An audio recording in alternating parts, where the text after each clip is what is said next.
are you the type of person that thinks about ROI? Do you understand what a cost and what an investment is? Do you understand the difference between those things?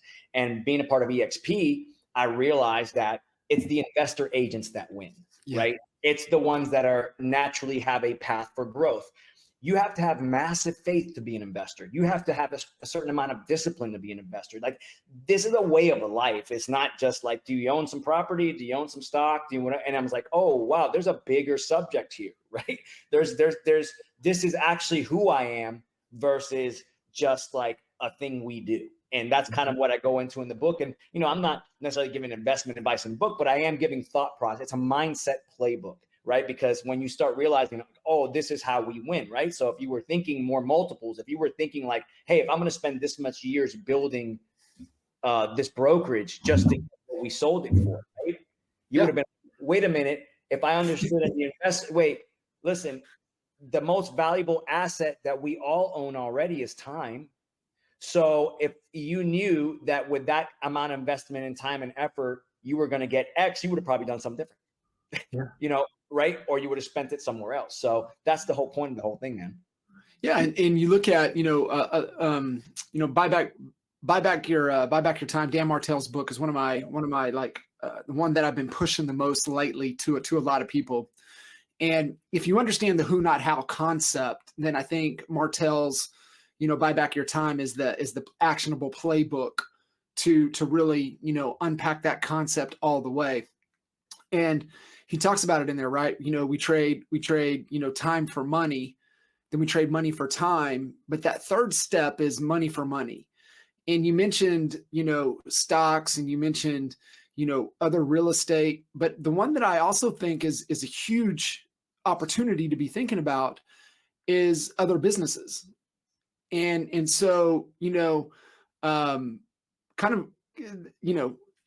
talk about the passion project. I mean, I'd be so interested to hear about this bourbon opportunity that you and Voss and our very dear friend, Mr. Nick Nanton. I know Kurt Shewell is a part of it, of what you guys are doing with the bourbon, man. That's like, I can get behind that. It's the funnest. It's probably going to be the funnest one that I've got. But funny enough, I'll take you back. So about 3 years ago, you were probably there. I don't know if you remember when we had one of the conferences that Flick, Rob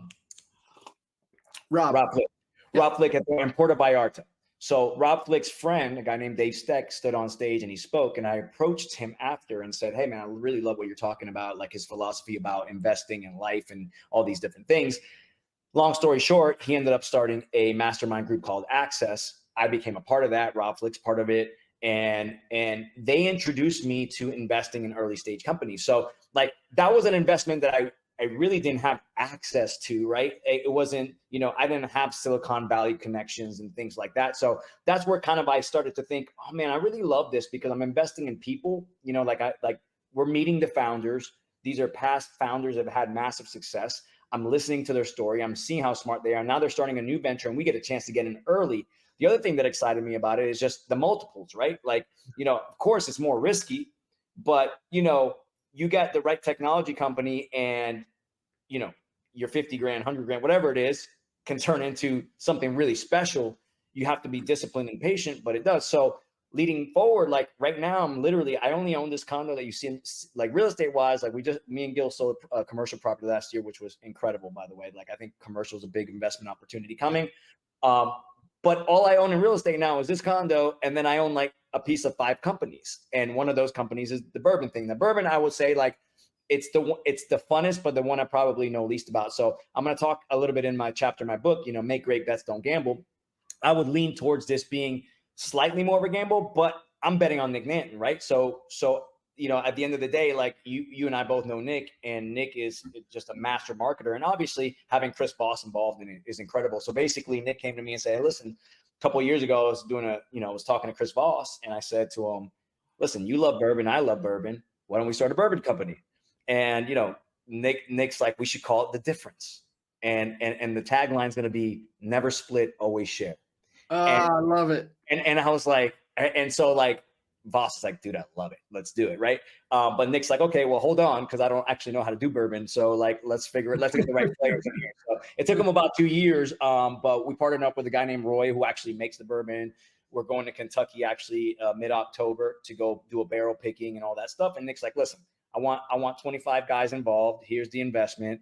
And honestly, it's like, we want people we'd like to drink bourbon with, and that it can almost be a mastermind in itself. And it's funny because I told Nick, I'm like, you're onto something here, right? Because we can take a riskier investment like this and make it more of a mastermind. For instance, I pay the same a year as I'm paying to be a part of this investment, to be a part of a mastermind, and I don't get an investment with it. So like, wouldn't it be cool to form a circle of 25, girls and boys who are very successful, who have wealth, and it could be like have these kind of mastermind experiences events. So that's how it started. I think we've got our 25, and we're taking it step by step. But Nick's master marketer. We've already got really cool marketing behind it. It's being made by like same distillery. I think make like one called Whedon's or whatever. We tried it when we were up in Beverly Hills, but like, we're going to taste it for the first time in a couple months. So I'm just super excited about that. And I've never had a product like this is an easy, like I've never had a product to be like, oh, I'm part of that product. Like you should try this product. And I'm proud of this product. So I'm very, very excited about that. And we'll see. So, it's an investment in my portfolio, but honestly, it's early stages. And when stuff like that, you're looking at, 3 to 7 years to see something special happen. Right. So you have to understand that when you're going into it, that, to build something with a high multiple, you're going to be in it for a little bit, unless you get lucky on some crypto or something, Right. Yeah, no, to that point, most people, it's bet on the jockey, and, we've seen it in the real estate space, right? So like with Howard, right. With Howard Taker. So you remember, he had Tiger Leads, and, he was the first one that I ever heard, right? He was kind of the early pioneer of, the internet, home search internet platforms. He was kind of the pioneer of that. And the way he did it smart. He built it up. He got all the influencers in the real estate game, and he made an exit. Good for him. Well, he was on a non-compete. And then obviously comes, Dwayne Legate, right? Dwayne has, all of his, motivated seller stuff. And then he starts this shitty platform called Commissions Inc. And he did just the incredible, he listened and he executed better than anybody I've ever seen. And then of course he was able to exit for, 250 plus million. And what I've always understood by seeing Howard, and then Howard comes back with YLOPO, and people are asking, hey, should we take a look at YLOPO? I said, is Howard Taylor's involved? Yes, you go look at it. Right. If Dwayne Legate ever gets back in the game, then you go look at whatever Dwayne's doing. You bet on, you bet on the jockey. And Nick is a jockey that I would bet on 10 times out of 10. Right. Exactly right. And I talk about that in the book, about, fewer better deals with fewer better people, and how you analyze these investments. And honestly, if the first thing you analyze is who's running this thing, right? And if that does not check, you can walk away from that immediately. You don't have to do the other betting, right? Because if you don't get that feel, right? If I'm not like, Kitchens a guy, he's done it before. He's a guy with integrity. He's a guy I like, then if those boxes aren't checked, then you have to start saying, hey, look, it's too risky, right.